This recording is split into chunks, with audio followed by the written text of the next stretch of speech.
channel, I'm going to be reviewing a movie called The Farewell. But if I'm being honest, and not to be too on the nose about it, but it's also time for another farewell on the channel, and you guys aren't going to like it. Get some good memories, you guys are going to miss it, I'm going to miss it, but gotta give the people what they want.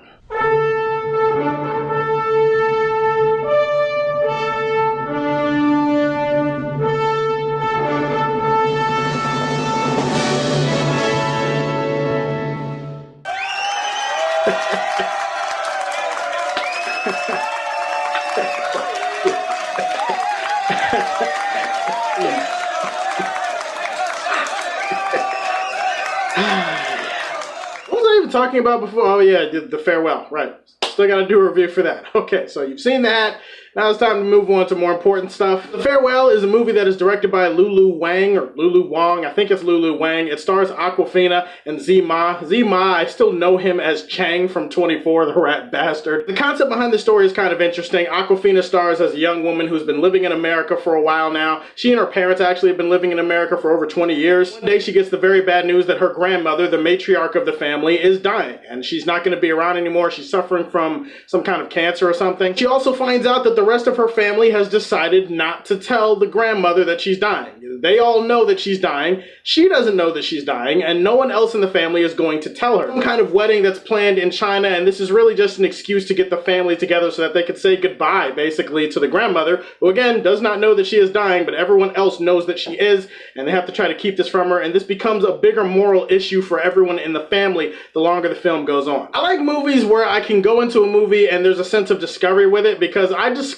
some things while watching this movie. Mostly that I'm an ignorant American who doesn't understand how other cultures work. I appreciate films that show me that other side of the culture that I'm missing, that show me how other people do things and how that's different from the way Americans think and the way that Americans do things. The concept and the premise of this movie, it just seems weird to American ears. I saw the movie and I'm like, okay, I don't get why they're not telling this woman that she's sick. Like, wouldn't it make better sense to tell this woman so that you can prepare for it, so that everybody can build it up, and everybody can say goodbye and she can feel like she got a chance to say goodbye? This movie showed me a different side, a different angle to that question. It actually did present this as an actual moral dilemma in the movie, not just for Awkwafina's character, but for the rest of the family. In between those complicated family dynamics and the moral issue of telling somebody whether or not they're going to die and whether that's going to affect the experience of spending your last moments with them, is really the emotional hook that got itself into me and kept me watching this movie, because I gotta say, this is one of my favorite film experiences of the year, and it's a film experience I did not expect going in. As an American, we're used to saying goodbye, we're used to it being a very emotional, drawn-out thing, but this movie also does a very good job at pointing out some differences between the culture of America and the West and the culture of, the East and some of the countries and places out there. America, it's all about you. It's all about doing what's best for you and doing what's best for yourself. It's all about individualism, and it's all about expression. It's all about being an individual. There in the East, they have a different mentality. Everything that they do is, it's like one person is part of a bigger whole. It's basically they're all for their family and all for society. They look at themselves as part of a cog in the system. It's just fascinating to get inside that system and see how their minds work. If you look at the way that some people look at it from the Eastern side of things, they're kind of like, well, actually, we're part of a whole. We're supposed to carry that grief for them so that they don't have to. So that's why we decide not to tell them about it. I like the fact that this movie reflected this as a very balanced issue, because honestly, it's an issue that has a lot of merit to both sides. It's made this one of the most compelling watches of the years. It's not just about this film and the themes and the ideas that it's dealing with, but also the emotion and the family at its core. It's a movie that could have been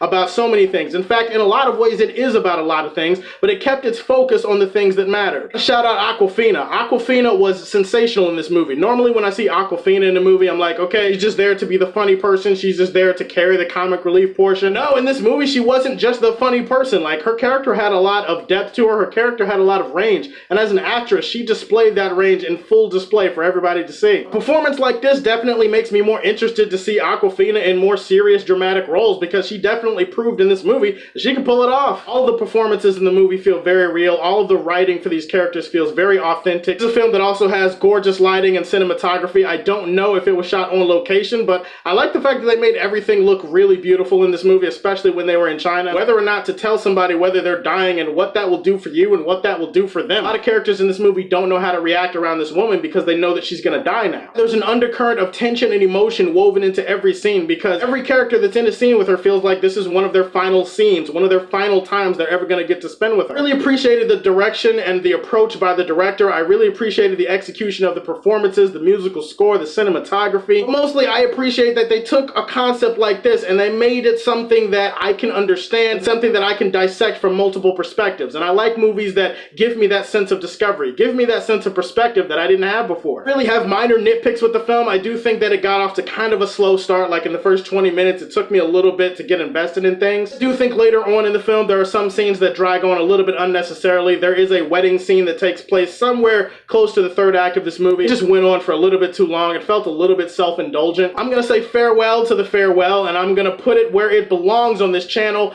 in Superman Prime. Tell me the truth, you're gonna miss the Patriot hat. Go ahead, tell me in the comment section how much you're gonna miss it and which hat is sexier, this one or the Patriot hat. Come on, you can tell me. Like and subscribe to the Superfan Show, and as always, if you like what you see, tell me how you feel, and stay tuned to hear more from the Man of Steel. Peace.